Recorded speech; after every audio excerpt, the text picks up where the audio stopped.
quelles sont les 5 mauvaises habitudes que vous avez qui font en sorte que vous vieillissez trop vite, que vous gagnez du poids. Je vous le donne tout de suite. Abonnez-vous, appuyez sur la petite clochette notification, laissez-moi vos commentaires. Je vous retrouve de l'autre côté.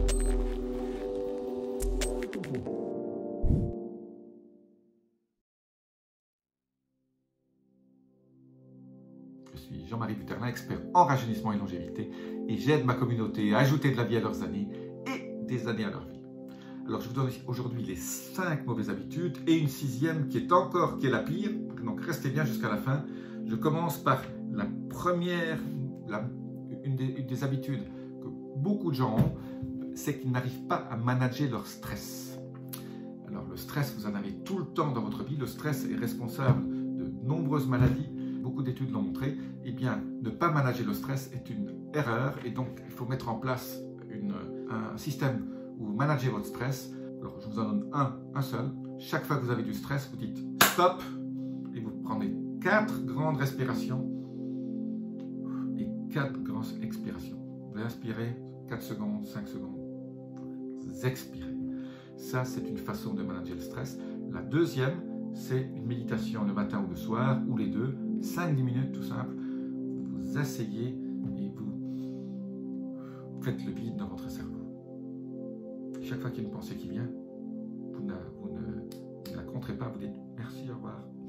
Voilà, ça c'est la première chose.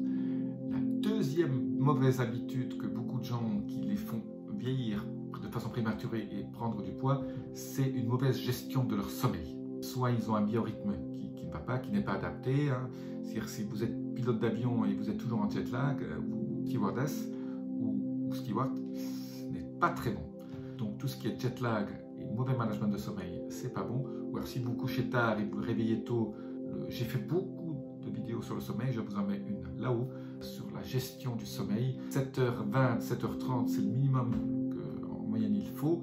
8h, c'est bien, mais il faut surtout, pour gérer son sommeil, pour le manager, il faut le mesurer. On ne sait gérer que ce qu'on mesure, c'est pour ça que je parle toujours de l'Oura Ring, ouraring.com. Je n'ai pas de lien d'affiliation là-dedans. Je trouve ça absolument génial. Tous les matins, je regarde mon sommeil profond, mon sommeil paradoxal et comment je peux agir. J'ai dit, tiens, voilà, et vous avez beaucoup d'autres paramètres comme votre rythme cardiaque, votre cohérence cardiaque, etc. Et donc, en fonction de quand vous vous êtes couché, les activités que vous avez faites juste avant, vous vous rendez compte que votre sommeil change. Et donc, ça, c'est méga important de gérer votre sommeil. Le troisième, c'est bien sûr la cigarette ou le cigare et l'alcool, surtout les alcools forts.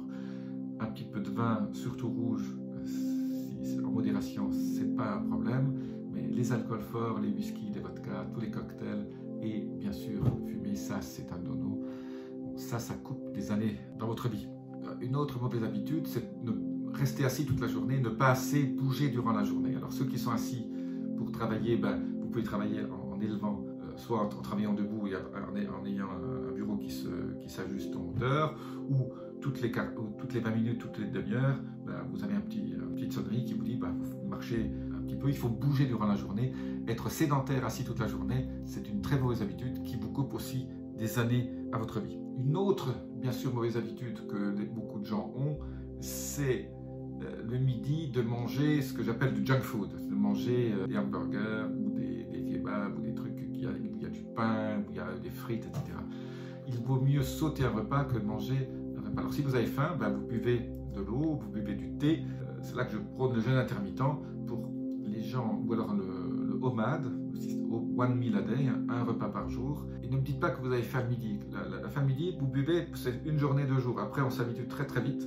En 3-4 jours, vous pouvez très bien passer de 3 repas par jour à 2 repas par jour et puis à 1 repas par jour s'il le faut. La clé, c'est de boire un thé, j'ai fait beaucoup de vidéos sur le thé Sobacha ou le thé vert, le matcha, ou la combinaison des deux. Ça, c'est absolument extraordinaire. Ça vous évite de manger des choses mauvaises. Donc la mauvaise habitude alimentaire, c'est absolument, si vous suivez mes vidéos, bien sûr, peut-être que vous n'en avez plus, mais je dis toujours, le junk food, c'est un des désastres qui crée le diabète, qui crée toutes ces maladies inflammatoires. Le dernier, le bonus, qui est absolument détrimental, ce qui est peut-être le pire, c'est les sodas sucrés. Ça, c'est un désastre complet, y compris les sodas avec 0 sucre, mais des édulcorants.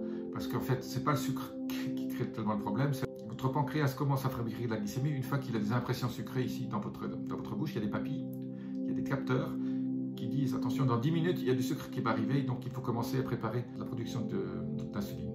Et bien ça, que ce soit du vrai sucre ou du faux sucre, c'est exactement la même chose. Donc les gens deviennent obèses avec du faux sucre et avec du vrai sucre. Il n'y a pas beaucoup de différence. Donc ça, c'est un gros problème. Je répète, le dernier, les sodas sucrés. Et alors les sodas sucrés, oui, mais il y a aussi le jus d'orange. Le jus d'orange concentré là, le matin que vous buvez, c'est très mauvais aussi. Donc moi je déconseille les jus de fruits le matin. Si vous ne faites pas de jeûne intermittent, mangez un fruit, mangez un kiwi ou mangez des fruits pas très sucrés comme la framboise, la myrtille, la mûre, le cassis, des choses comme ça qui ont en plus beaucoup de polyphénols qui sont extrêmement bons pour la santé et très peu de sucre. Voilà, petite vidéo juste sur les mauvaises habitudes pour vous rappeler que de temps en temps, je parle de bonnes habitudes, mais là je vous donne des mauvaises habitudes qui enlèvent des années à votre longévité et surtout de la qualité de vie qui vous évite. Si vous n'avez pas ces mauvaises habitudes, ben là, vous êtes déjà sur la bonne voie. N'hésitez pas à me laisser vos commentaires, la clochette, notification, abonnez-vous. Merci.